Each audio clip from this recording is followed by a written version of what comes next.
सारा प्रणाम, बहुत बहुत स्वागत आपका लोकतंत्र के महापर्व आज के खास दिन पर। मैं हूं आपके साथ अनुराग सक्सेना। देखिए, ये दिन इसलिए भी खास है क्योंकि लोकतंत्र में जनता जनार्दन को सर्वोपरि माना गया है और उसी को ताकत दी गई है ताकि आप अपने मत का इस्तेमाल करते हुए अपने मनपसंद की सरकार चुने। तो बिना देरी के, अगर आपने अब तक वोट नहीं डाला है, सुबह का वक्त है, भीड़भाड़ भी कम रहती है, सबसे पहले अपना मतदान का इस्तेमाल करें और उसके बाद जलपान करें। लगातार महाकवरेज सहारा समय पर जारी है, पल पल की अपडेट अपने दर्शकों को हम दे रहे हैं। आपको बता दें कि यूपी विधानसभा चुनाव के पहले चरण के लिए 11 जिलों की 58 सीटों पर आज वोटिंग हो रही है। वोटिंग शाम 6 बजे तक होगी। 58 सीटों के लिए 9 मंत्रियों समेत 623 उम्मीदवार चुनावी मैदान में हैं। पहले चरण में शामली, मेरठ, मुजफ्फरनगर, बागपत, हापुड़, गौतम बुद्ध नगर, गाजियाबाद, बुलंदशहर, मथुरा, आगरा, अलीगढ़ की कुल 58 सीटों पर वोटिंग हो रही है। मतदान के मद्देनजर सुरक्षा के कड़े इंतजाम भी किए गए हैं। आपको बताते चलें कि 2017 में 58 सीटों में 53 सीटों पर बीजेपी ने जबरदस्त जीत हासिल की थी, लेकिन इस बार समीकरण बदले हुए हैं। बिफरे हुए जाट और 3 कृषि कानून बीजेपी की मुश्किल का सबब बने हुए हैं।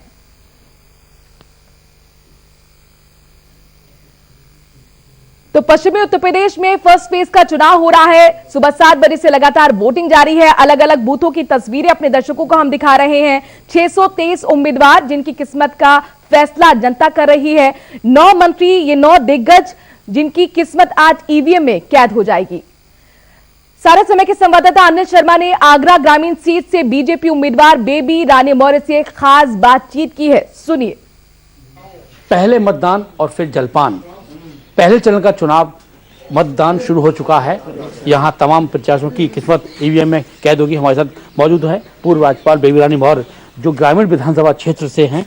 उनसे जानते हैं, आज बहुत ही खास दिन है, क्या संदेश देंगे, किस तरीके से रहेगा? मेरा अपनी ग्रामीण मेरी जो जनता है उनको मैं आज यही संदेश देना चाहती हूँ कि उन्होंने जो मुझे स्नेह दिया है, जो प्यार दिया है, तो मैं उसके लिए मैं उनकी आभारी हूँ और उनसे यही रिक्वेस्ट करती हूँ कि सब वोट डाल के आए आज। और आज का दिन भी काफ़ी खास है और ऐसे में 9 विधानसभा भाजपा ने पहले फतेह हासिल की थी। इस बार क्या रिजल्ट रहने वाला है जिस तरीके से चल रहा है? हम तो बार बार कह रहे हैं 9 की 9 सीट जीत रहे हैं हम तो। अच्छा, पूरी 9 जीतेंगे आगरा की। बिल्कुल। तो यह है बेबी रानी मौर्य, जो उनका साफ तौर पर कहना है कि 9 की 9 विधानसभा सीट पर भाजपा का एक बार फिर परचम लहराएगा और वो खासी संख्या से विजय होंगी। सारा समय के लिए साथी नूर के साथ अनिल शर्मा, आगरा। तो आपने सुना, जो अपनी जीत के लिए आश्वस्त नजर आ रही हैं, कह रही हैं कि 9 की 9 सीटें इस बार फिर से बीजेपी जीतने जा रही है। आपको बता दें कि 2017 में बीजेपी ने 9 सीटों पर जीत दर्ज की थी और आगरा की 9 सीटों पर हॉट सीट बनी हुई है बेबी रानी मौर्य की, यानी कि आगरा ग्रामीण की। चूंकि ये बड़ा चेहरा है बेबी रानी मौर्य, उत्तराखंड की राज्यपाल रही हैं और एक बार फिर वो चुनावी मैदान में आगरा ग्रामीण से, इसलिए बहुत महत्वपूर्ण होगा देखना कि जिस तरीके का परफॉर्मेंस 2017 में आगरा में बीजेपी ने किया था, क्या एक बार फिर वही 2022 में बीजेपी उस परफॉर्मेंस को दोहराती हुई नजर आएगी। पश्चिमी उत्तर प्रदेश के 11 जिलों की 58 सीटों पर वोटिंग लगातार सुबह 7 बजे से चल रही है। अलग अलग बूथों की तस्वीरें हम आपको दिखा रहे हैं और देखिए, हम आपको दिखा रहे हैं कि क्या वो समीकरण रहे थे, इसके साथ साथ क्या वोटिंग परसेंटेज, कितनी सीटें, 2017 का आंकड़ा क्या कहता है, लेकिन 2022 का आंकड़ा क्या कहेगा, इस पर एक सवाल और सवाल का जवाब आज जनता जनार्दन दे रही है। 623 उम्मीदवारों की किस्मत का फैसला आज पश्चिमी उत्तर प्रदेश की जनता करने जा रही है। जिसके जाट उसी के ठाट, ये कहावत बहुत मशहूर है। चूंकि पश्चिमी उत्तर प्रदेश जाट लैंड कहा जाता है, ऐसे में जो समीकरण है इस बार पूरी तरह से बदले हुए हैं। बिफरे जाट हैं, किसान आंदोलन 1 साल तक चल रहा है, तो आखिरकार क्या किसानों को मनाने में बीजेपी कामयाब रही? चूंकि पिछली बार के अगर आंकड़े देखते हैं तो जाट और किसानों का भरपूर सहयोग बीजेपी को मिला था, लेकिन इस बार समीकरण पूरी तरह से बदले हुए हैं। क्या एक बार फिर जाट बीजेपी पर भरोसा करेगा या फिर बदलाव के लिए मन बना चुका है? कौन से वो मुद्दे हैं जिसको लेकर जनता लगातार वोट के लिए लाइन में खड़ी हुई है? अपने दर्शकों को हम अपने मतदाता का जो मूड है उसे संवाददाता के जरिए आप तक पहुंचा रहे हैं। ये देखिए बूथ की तस्वीरें, जहां पर सुरक्षा व्यवस्था भी चाक चौबंद कर दी गई है। दागी, अगर हम उम्मीदवार महिलाओं के लिए कुछ स्पेसिफिक आप लोगों ने रखा है, क्योंकि इस वक्त मिक्स पोलिंग ही हम देख रहे हैं। महिलाओं के लिए हम लोगों ने ये किया है कि जहाँ पे भी लाइन्स लगेंगी बूथ के बाहर वहाँ महिलाओं को प्रेफरेंस दिया जाएगा, उनको जल्दी एंट्रेंस दी जाएगी। इसके अलावा हम लोगों ने 3 पिंक बूथ्स बनाए हैं हमारे डिस्ट्रिक्ट में। वहाँ पे महिला कार्मिक ही हैं जो वहाँ पे पोल एग्जीक्यूट कराए हैं इस वक्त। एक बार गोहरपुर का बूथ था, वहाँ से आई है, वहाँ पे भी मैटर रिजॉल्व करा दिया गया है ईवीएम का। वीवी इंटर कॉलेज शामली में था, वहाँ कंप्लीट हुई थी, वहाँ पे भी टीम ने जाके ईवीएम रिप्लेस करा दिया। Thank you. ये थी यहाँ पर लाइव मैम, अभी तक की कैसे सिचुएशन है? पोलिंग स्टार्ट हो गई, उसके बारे में बताएं। और दिन इंस्पेक्शन है डिस्ट्रिक्ट में हमारे जितने पोलिंग बूथ्स हैं उनकी इन्फॉर्मेशन हम लोगों ने ली है, कंट्रोल रूम पे आई है। सभी जगह मॉक पोल कंप्लीट होके पोलिंग प्रोसेस जो है स्टार्ट हो गया है। कहीं रैंडम कहीं बूथ्स पे ईवीएम मशीन की कंप्लेंट आ रही है, जहां पे हम लोग अपनी टीम्स भिजवा कर मशीन्स का रिप्लेसमेंट करा रहे हैं या जो भी उनका मैटर है उसको रिजॉल्व करा रहे हैं। मैम, कंप्लेंट्स की अभी तक कितने रेजोल्यूशन हो चुका है?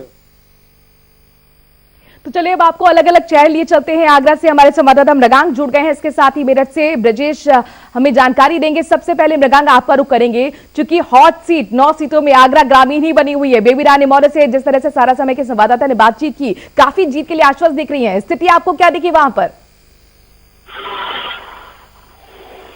मतदान कितना होगा, क्योंकि अगर मैं आपको नजारा दिखाऊं तो देखिए मौसम की मार साफ तौर पर दिखाई दे रही है पूरे आगरा के अंदर, और यहाँ पर बहुत ज्यादा कोहरा है और सर्दी काफी है। 2 दिन से पश्चिमी विक्षोभ बहुत ज्यादा सक्रिय था, जिसकी वजह से जो है कल खूब बारिश हुई है और आज आपका नजारा आप साफ तौर पर देख रहे हैं। कड़ाके की सर्दी में कितने % मतदान होगा, ये सबसे बड़ा सवाल है, क्योंकि बीजेपी अगर जीतना चाहती है तो जनता जो परसेंटेज है वो काफी ज्यादा होना चाहिए। तो पूरे पश्चिमी उत्तर प्रदेश के अंदर यही नजारा दिखाई दे रहा है। दूसरा महत्वपूर्ण प्रश्न ये है कि कोविड की जो तीसरी लहर चल रही है उसके अंदर ये पहला जो है चुनाव हो रहा है, उसका पहला चरण है। तो यहाँ पर जो भी नजारा दिखाई दे रहा है, आप अभी देख सकते हैं कि यहाँ जो पोलिंग बूथ है देखिए साफ तौर पर बिल्कुल खाली पड़ा है। कुछ इक्का दुक्का करके लोग आ रहे हैं, तो सर्विस की मांग कोविड के चलते लोगों में थोड़ी सी आशंका है। 1-2 मतदाताओं को हमने जबरदस्ती रोका है और वो भी अपनी सोशल डिस्टेंसिंग का पालन करने की कोशिश की है, क्योंकि साफ तौर पर जो प्रोटोकॉल्स है और गाइडलाइंस है चुनाव आयोग की, उसको बिल्कुल फॉलो करेंगे। पर साफ तौर पर कोरोना की आशंका और मौसम की मार, लगता है जो पिछली बार परसेंटेज आया था वो इस बार भी आएगा। नहीं, इस बार मुझे थोड़ी सी उम्मीद है कि इस बार परसेंटेज थोड़ा सा कम रहेगा। उसका कारण ही एक तो कोहरा है और हम जिस क्षेत्र में खड़े हुए तो यहाँ पर पहले से भी मतदान जो है करीब 50 या 55% के आसपास रहता था जी, लेकिन इसको देखते हुए थोड़ा सा मतदान कम होने की आशंका है। और लेकिन जैसा कि अभी भविष्यवाणी हो रही है कि दोपहर तक होते होते शायद मौसम खुल जाए।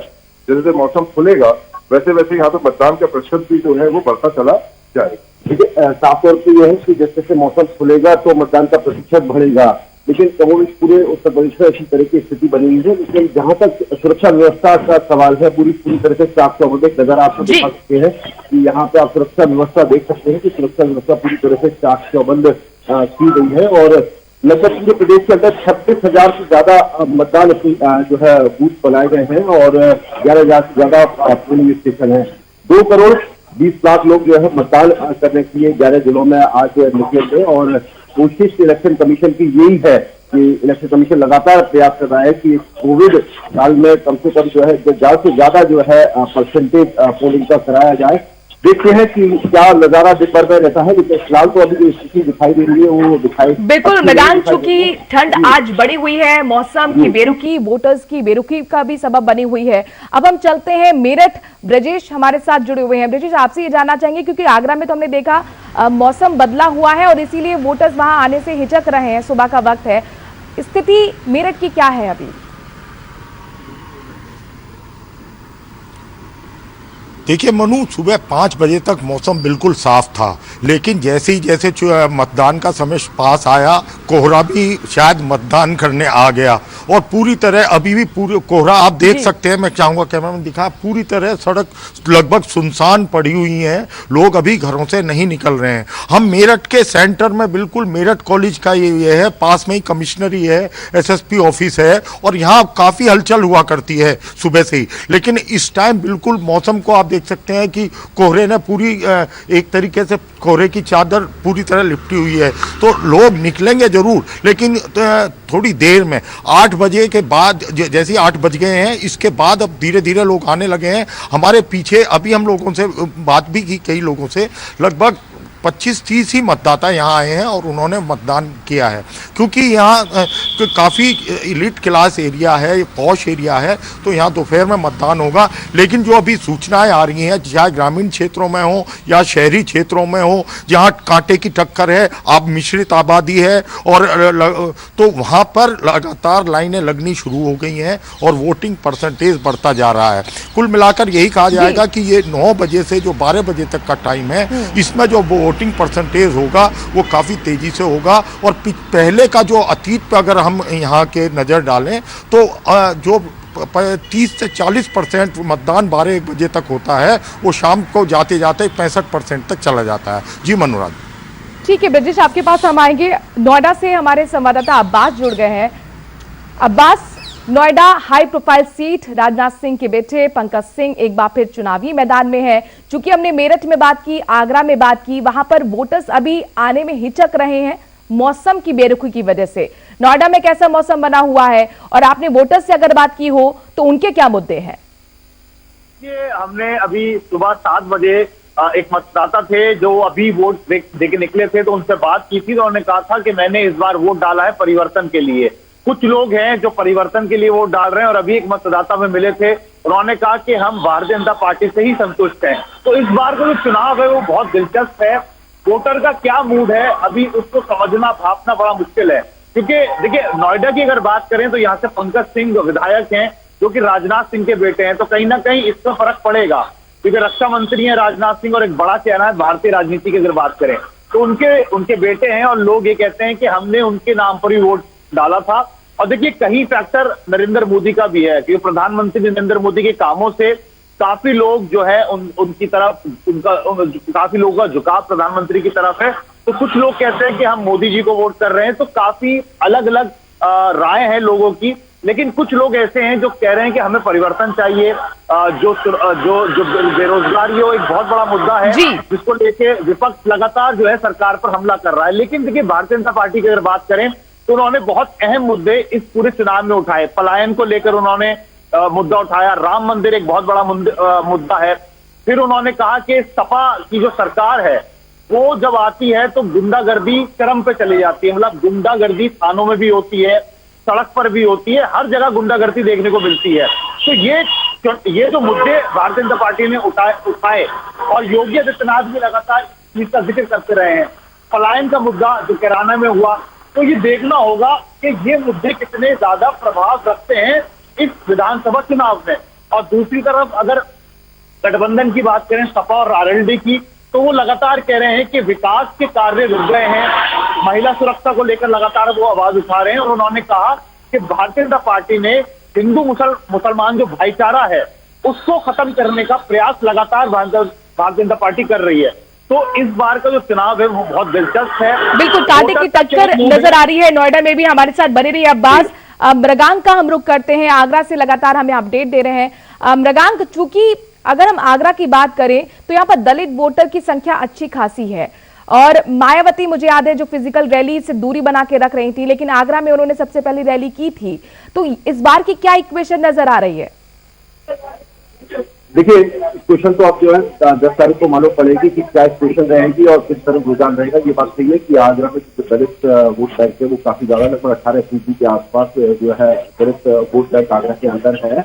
और सभी सीटों पर 9 सीटें हैं यहाँ पे, और हर सीट के ऊपर जो है त्रिकोणीय संघर्ष साफ तौर पर दिखाई दे रहा है। मुझे लगता है कि बीजेपी के लिए एक लिटमस टेस्ट नजर आ रहा है मुझे, कि बीजेपी को काफी संघर्ष करना पड़ रहा है, और शायद हो भी सकता है इसलिए क्योंकि 5 साल सरकार रही है, तो जो भी सरकार रहती है उसके लिए एंटी इनकम्बेंसी फैक्टर निश्चित रूप से सही रहता है। विपक्ष ने तमाम तरह के मुद्दे उठाए, और कहीं ना कहीं साफ तौर पर पश्चिमी यूपी के अंदर दिखाई दे रहा है। पिछली बार की बात करें 58 सीटों में से 53 सीटों पर बीजेपी ने विजय हासिल की थी, जिसमें से 2 सीटें जो समाजवादी पार्टी को मिली, 2 बहुजन समाज पार्टी को, और 1 रालोद की मिली थी। किसान आंदोलन का असर आगरा में नहीं दिखाई देता, आगरा के ग्रामीण क्षेत्रों में जरूर दिखाई देता, क्योंकि यहाँ एक जाट लैंड है।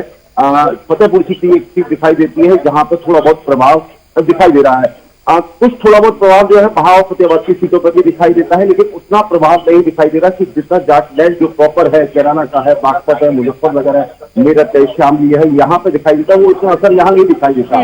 यहाँ पे जिस सीट पे हम खड़े हैं उत्तरी सीट है और आगरा की ये परंपरागत बीजेपी सीट है। पिछले 20-25 साल से ये बीजेपी के पास है। मुझे याद है 91 में पहली बार सत्यप्रकाश निकल यहाँ से जीत कर आए थे और उसके बाद से लगातार बीजेपी ने कभी ये सीट नहीं छोड़ी है। लेकिन आसपास की सीटें हैं वहां पे स्टेशन लगातार बदलती रही हैं। सर तमाम तरह के मुद्दे रहे और ये टाइम नहीं है मुद्दे डिस्कस करने का। उस सब लोगों ने हम लोगों ने खूब टेलीविजन पर बोल लिया। क्या रुख नजर आता है आपको? देखिए यहाँ पर हम लोग देखते हैं उत्तर विधानसभा क्षेत्र में और पूरे आगरा कांग्रेस में तो जो बीजेपी केवल एक चीज कार्य कर रही है कि यहाँ पर जल की समस्या बहुत, पानी की समस्या बहुत, जिस तरीके से कि गंगा जल बुलंदशहर से लेके आए हैं, एक तो ये मुद्दा यहाँ पर एक काम कर रहा है और दूसरा जिस क्षेत्र पर हम लोग खड़े हुए तो यहाँ पे मेरे ख्याल से ज्यादा लिटरेसी रेट है, पढ़े लिखे बहुत सारे मुद्दे इस मैडम से जरूर डिस्कस हुआ। मैडम आप तो किचन में भी रहती है और पूरे घर का मैनेजमेंट संभालती है। पूरे चुनाव में एक बहुत बड़ा मुद्दा रहा है, एक तो बेरोजगारी का मुद्दा रहा और एक महंगाई का मुद्दा रहा। महंगाई आपको कहीं चुभी? कांग्रेस के टाइम में कहीं ज्यादा महंगाई, दालों की महंगी थी कांग्रेस के समय, तब भी 100 रुपए किलो मिल रही थी, सब 200 रुपए किलो, तब 200 रुपए किलो मिल रहे थे। परंपरागत बीजेपी के वोटर हैं, सबसे सही होंगे। 700 रुपए कह रहे हैं कि कांग्रेस के जमाने में 200 रुपए। तो बिल्कुल लगाम देखिए, महंगाई के लिए कहते हैं कि महंगाई है, लेकिन उनका ये भी कहना है कि कौन सी सरकार ने महंगाई पर लगाम लगाया है। अलग अलग बूथों की तस्वीरें हम दिखा रहे हैं। ब्रजेश भी हमारे साथ लगातार बने हुए हैं मेरठ से। ब्रजेश, चूंकि स्पोर्ट्स सिटी कही जाती है मेरठ, और मेरठ की जो सरगना सीट है उस पर सभी की निगाह है। बीजेपी के फायर ब्रांड नेता जो कहे जाते हैं संगीत सोम एक बार फिर चुनावी मैदान में है। वोटर से आपने बात की होगी, उम्मीदवारों से आपकी बात की होगी, किस तरह की तैयारियां?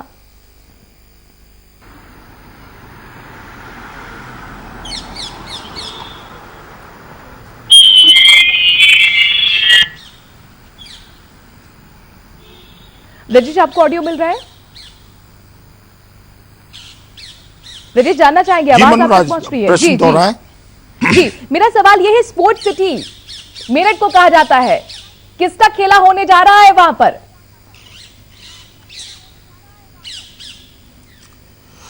देखिए मनोराज जी, जो यहाँ के समीकरण है, पिछली बार वाली जो आंधी थी, मैं वो शायद इस बार नहीं नजर आ रही, लेकिन बीजेपी की जो स्थिति है वो पिछली बार के आसपास ही नजर आ रही है। क्योंकि जिस तरह यहाँ मेहनत की गई, क्योंकि यहाँ का माहौल पश्चिमी उत्तर प्रदेश का बदला था 2013 के दंगों के बाद। 14 में बीजेपी की आंधी आई, 17 में बीजेपी की आंधी आई और पिछले लोकसभा चुनाव में भी यहाँ से पूरा बीजेपी को समर्थन मिला। लेकिन उसके बाद राष्ट्रीय लोकदल पूरी तरह बिखर गया। जीत सिंह पूरी तरह फेल हो गए थे क्योंकि उनका जो जाट मुस्लिम समीकरण था वो फेल हो गया था। इस बार उसको एक्सपेरिमेंट फिर किया गया है। अखिलेश और मिलकर चुनाव लड़ रहे हैं। तमाम तरह के आरोप प्रत्यारोप रहे। आपने खुद देखा कि जो कैंपेनिंग थी वो किस हद तक नीचे जा सकती थी, वो गई। एक दूसरे को पर्सनल अटैक भी किया गया और तमाम राजनीतिक स्तर में बहुत नीचे गिरता हुआ देखा है। यहीं से गन्ना जिन्ना की बात हुई थी, यहीं से गर्मी और चर्बी की बात हुई थी। तो वोटर्स इन मुद्दों को लेकर क्या सोचते हैं? क्या उनके जहन में भी यही मुद्दे हैं या फिर उनके जहन में बुनियादी मुद्दे हैं? देखिए, जहाँ तक ग्रामीण क्षेत्र का सवाल है तो वहाँ किसानों का मुद्दा एक जरूर ज्वलंत मुद्दा है। उसके साथ साथ जो बेरोजगारी का मुद्दा है, क्योंकि उस पे भी काफ़ी हद तक लोग सोच रहे हैं। लेकिन साथ ही जो बीजेपी ने विकास और कानून व्यवस्था की बात कही है, उसको लेकर भी लोग संजीदा हैं। तो अंडर करंट जो है वो ये कह रहा है कि दोनों तरफ चुनौती है।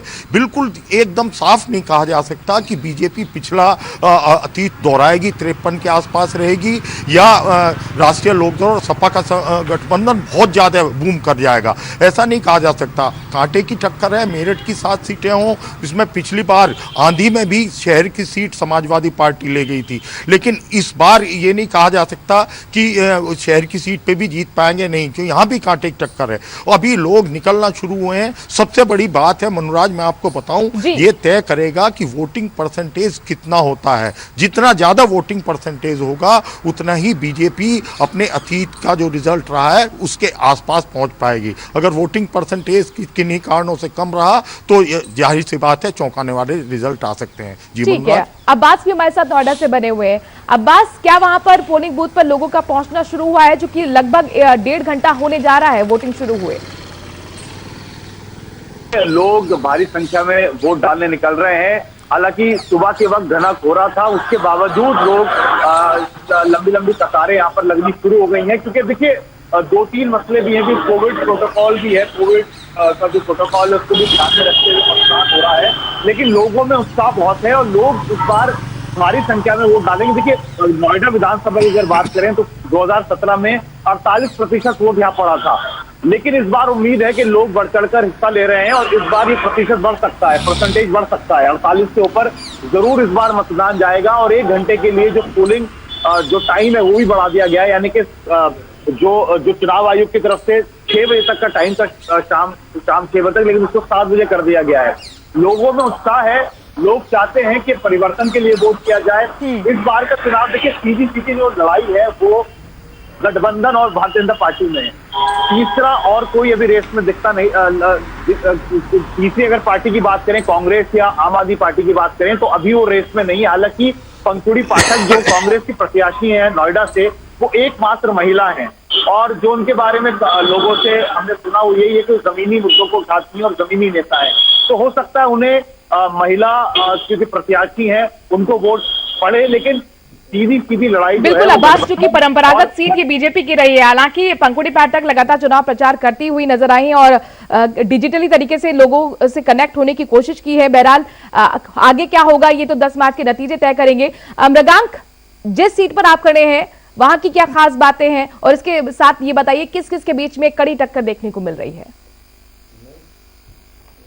अब बताता हूँ, पूरे चुनाव में मुझे लगता है कि ज्यादातर मीडिया ने और सारी जो एनालिसिस की है वो उसमें कुछ ना कुछ पॉइंट छोड़ दिए और उसमें एक एनालिटिक पॉइंट साफ तौर पर मुझे ये दिखाई देता है कि हर सीट पर, उत्तर प्रदेश की हर सीट पर, हर पोलिंग बूथ के ऊपर 25,000 एवरेज नए मतदाता जोड़े गए हैं और मुझे लगता है कि ये एक बहुत बड़ा फैक्टर रहने वाला है और ये सबसे बड़ा इम्पोर्टेंट रहेगा। जो लगातार कहा जा रहा है कि उत्तर प्रदेश के अंदर एक साइलेंट वोटर है, मुझे लगता है कि कभी तक किसी ने भी उस साइलेंट वोटर के बारे में बातचीत नहीं की है और वो मुझे लगता है कि इस चुनाव के अंदर बहुत निर्णायक साबित होने जा रहा है।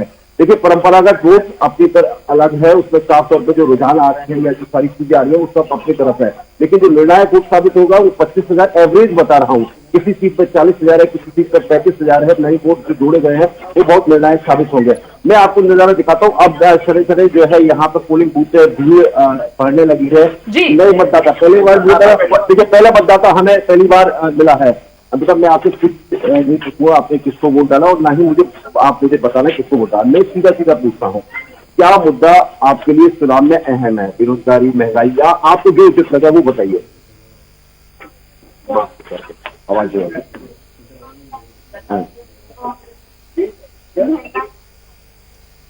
अहम है। पहले तो ये बताइए वोट डाल के कैसा लगा? अंदर मशीन यंत्र देख के कुछ एक्साइटमेंट हुई? अच्छा, तो अब ये बताइए कि महंगाई कितना बड़ा मुद्दा है या बेरोजगारी कितना बड़ा मुद्दा है चीज के लिए?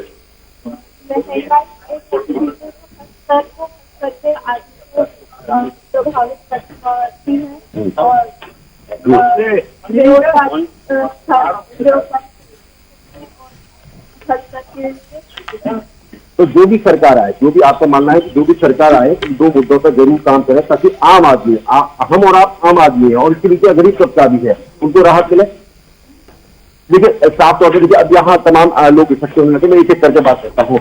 मैम आप लोग तो घर संभालते हैं, अरे आप कहाँ जा रहे हैं? आप लोग तो घर संभालते हैं, महंगाई मुद्दा है आपके लिए? मृगांक, सुरक्षा को लेकर बात कीजिए जरा। जी बताइए।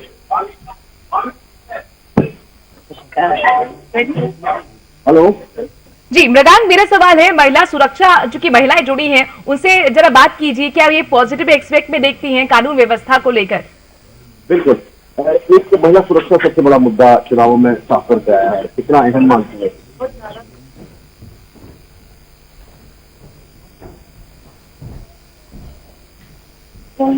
और ठीक है मृगांक, आपके पास आएंगे। फिलहाल के लिए बहुत बहुत शुक्रिया। ब्रिजेश आपका भी बहुत बहुत शुक्रिया। अब्बास आपका भी बहुत बहुत शुक्रिया। तो महिला वोटर्स को आप सुन रहे तो जो कह रहे थे कि महंगाई और साथ ही रोजगार, सुरक्षा, ये तमाम मुद्दे हैं जिनको ध्यान में रखते हुए महिला वोटर्स पोलिंग बूथ पर पहुंच रही हैं, अपने मत का इस्तेमाल कर रही हैं। अलग अलग बूथों की लगातार तस्वीरें सारा समय आप तक पहुंचा रहा है। वोटर्स के आखिरकार मुद्दे क्या हैं, उम्मीदवारों की तैयारी क्या है, ये अपडेट पल पल सारा समय